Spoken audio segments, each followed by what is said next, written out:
Oke, di video sebelumnya kita sudah mempersiapkan di bagian Vue.js-nya ya, dan kali ini kita akan coba mempersiapkan back-end-nya, di mana kita akan menggunakan Laravel versi 9 dan pastikan teman-teman menggunakan PHP versi 8 atau 8.1 ke atas.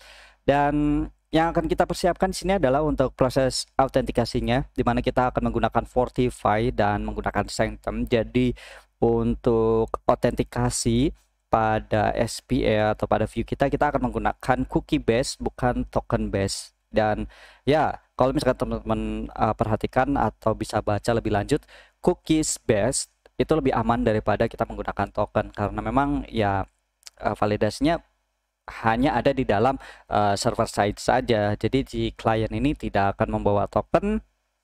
Yang kita akan periksa adalah session ID-nya. Dan session ID ini tentu saja, atau session ID ya adanya cuma di server side gitu. Jadi lebih aman. Oke, mungkin kita akan persiapkan saja untuk instalasi dari si project Laravel-nya. Di sini kita akan gunakan Composer aja langsung ya. Composer create project, kita akan gunakan Laravel/Laravel prefer this. Kemudian mungkin kita akan buat dengan nama folder projectnya itu Survey Laravel, karena di project view-nya itu kan kita menggunakan folder survey-view. Nah, kita akan menggunakan versi Laravel sekarang. Oke, kita tunggu proses instalasinya sampai selesai. Nanti kita akan lanjutkan untuk instalasi dari si Fortify-nya. Oke, untuk instalasi dari Laravel-nya sudah selesai. Sekarang kita coba masuk ke dalam directory project-nya ya, di Laravel survey, maksudnya survey di Laravel. Oke, seperti ini, dan kita akan coba langsung install saja beberapa dependencies-nya. Yang pertama kita akan install Fortify tentu saja. Di sini teman-teman bisa akses saja di dokumentasinya. Bagian installation, oke, kita coba ketikkan kayak gini ya.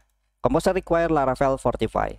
Oke, kita paste saja langsung di sini, kita tekan enter. Dan untuk proses instalasinya sekali lagi membutuhkan koneksi internet ya. Jadi teman-teman juga install Laravelnya perlu internet juga gitu. Oke.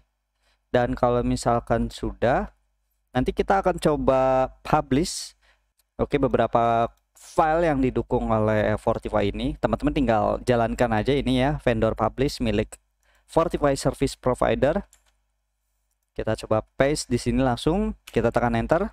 Nanti ada beberapa file yang akan muncul seperti file Fortify, kemudian beberapa actions seperti create user, Fortify Service Provider-nya, kemudian ada password validation, reset password, kemudian update user file, update user password, sampai dengan migrations-nya. Jadi ada beberapa file yang akan muncul. Oke, untuk instalasi dari Fortify-nya kayak gitu aja, mudah sekali. Dan nanti kita, atau langsung aja ya, kita lanjutkan untuk instalasi Sanctum-nya. Oke. Jadi kita akan gabungkan aja langsung nanti proses setupnya. Ini proses instalasi, kita coba install Composer require Laravel Sanctum di sini, dan kita jalankan lagi di dalam terminal. Kita tekan enter dan tunggu proses instalasinya selesai. Oke, sepertinya tidak ada yang perlu kita install lagi. Berarti secara default untuk Laravel versi 9 Laravel Sanctum ini sudah ada gitu. Nah, mungkin kita akan langsung publish aja si vendornya ya, kayak gini. Sekarang kita akan coba publish vendor milik provider si Sanctum. Kita tekan enter. Nah, ada sesuatu yang kita upload di dalam migrations. Oke, untuk proses instalasi dari package-nya sudah selesai. Mungkin kita akan buka langsung aja di dalam Visual Studio Code untuk proses konfigurasinya ya. Jadi di sini ada beberapa hal yang akan kita coba ubah. Yang pertama adalah konfigurasi milik Laravel Sanctum-nya. Oke, yang pertama kita akan masuk ke dalam app HTTP kernel. Kita akan coba aktifkan middleware milik Sanctum-nya. Oke, teman-teman tinggal uncomment aja di sini, hilangkan double slash-nya atau arahkan pada line 42 dan control slash, nanti otomatis si komentarnya akan hilang. Kemudian langkah selanjutnya kita akan coba buka di dalam file config di app.php. Di sini kita akan coba ubah beberapa hal.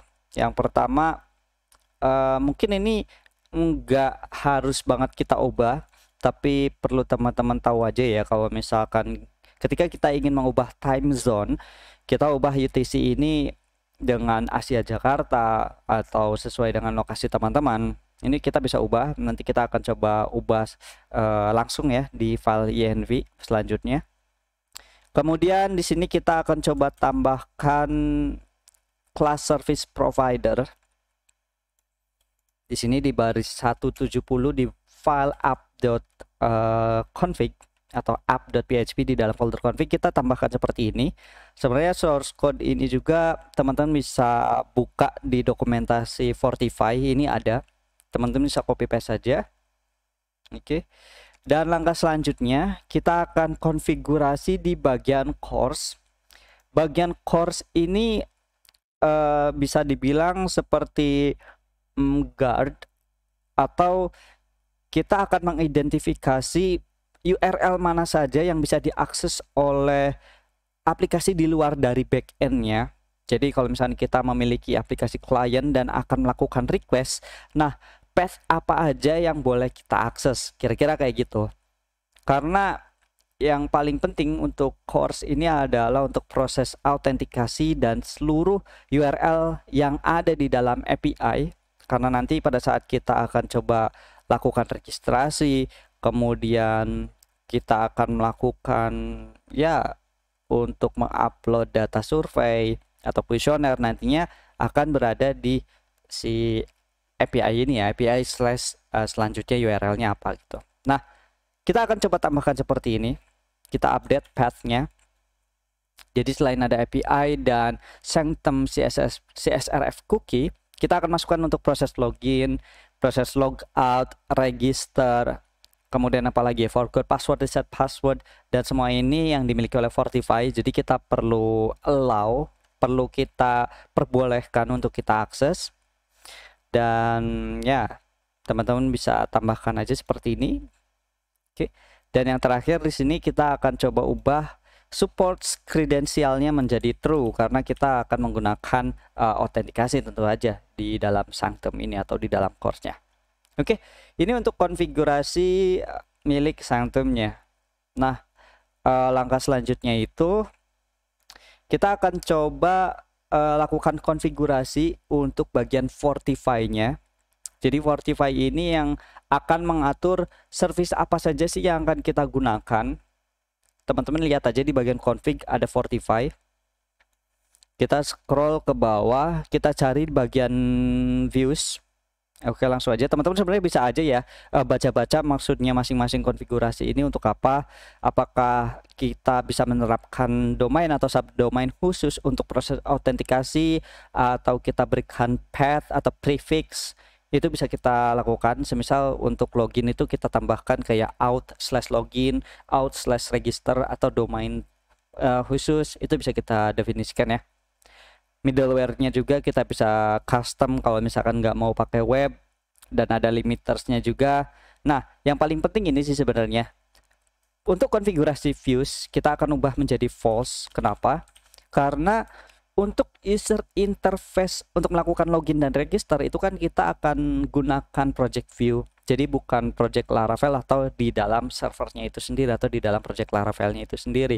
Jadi intinya untuk halaman login, halaman register, dan halaman lainnya itu akan kita pisahkan. Makanya viewsnya secara default kita akan gunakan false karena projectnya sudah terpisah, bukan milik Laravelnya lagi. Kalau misalkan teman-teman menggunakan project Laravelnya itu sendiri, ya si views ini ya kita biarkan untuk berisi true gitu. Jadi karena kita pisah, jadi kita akan gunakan false. Dan yang terakhir di sini bisa teman-teman lihat ya, fitur apa saja yang dimiliki oleh Fortify. Selain register, ada reset password juga, ada email verification kalau misalkan teman-teman membutuhkan, update profile information, update password, dan ada two-factor authentication.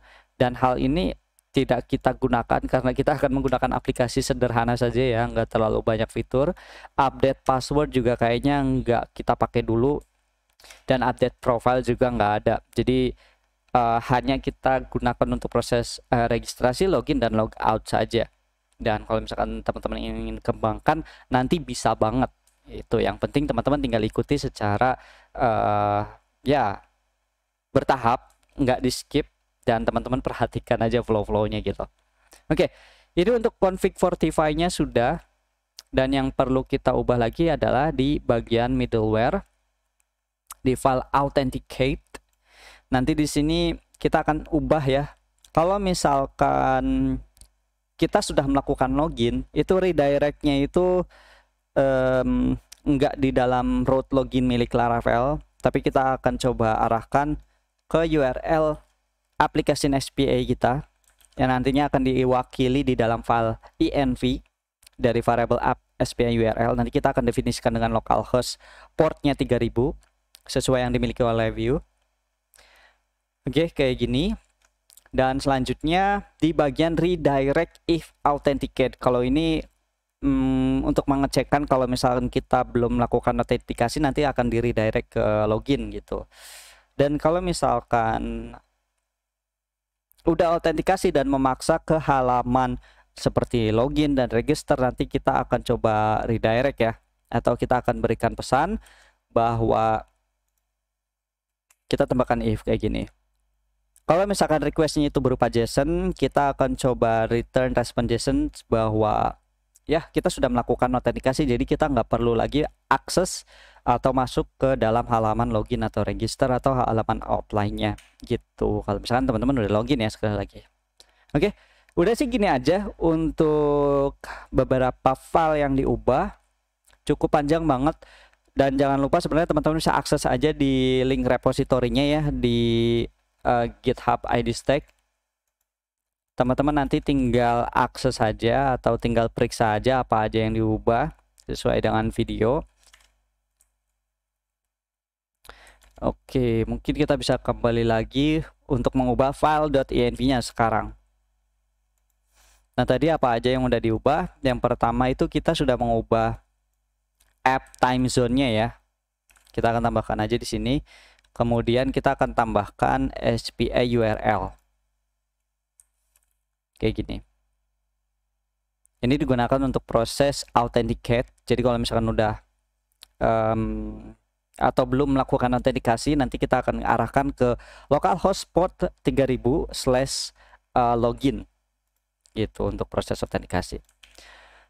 Oke, gini aja sih untuk persiapan backend untuk melakukan autentikasi. Ini masih belum kita coba tes atau masih belum bisa kita coba tes karena kita akan membutuhkan di bagian Vue.js-nya, dan di video selanjutnya kita akan coba untuk implementasikan mungkin proses registrasi dulu aja kali ya.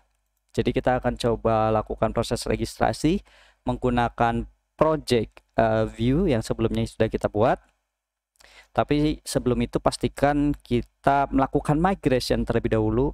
Jadi kita akan buat database-nya dengan database laravel_survey, dan karena saya sudah membuat database-nya, jadi langkah selanjutnya adalah teman-teman langsung aja migrate gitu ya. PHP artisan migrate, langsung aja kayak gini ya.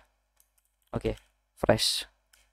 Nah, fresh ini karena sebelumnya saya sudah mengimplementasikan di dalam database tersebut, jadi saya ingin menghapus tabel yang sudah ada, jadi kita akan tambahkan fresh. Kalau misalkan teman-teman baru aja membuat database-nya, itu nggak perlu tambahkan fresh. Jadi kalau fresh ini sebenarnya perintah untuk melakukan drop terlebih dahulu sebelum melakukan migrate. Oke, gini aja, dan di video selanjutnya kita akan coba terapkan Pinia sebagai state management untuk menyimpan data autentikasi kita. Sebenarnya hanya untuk menyimpan data user yang diakses melalui Sanctum ya. Dan untuk proses fetch API-nya kita akan menggunakan package Axios. Dan sampai jumpa di pembahasan selanjutnya.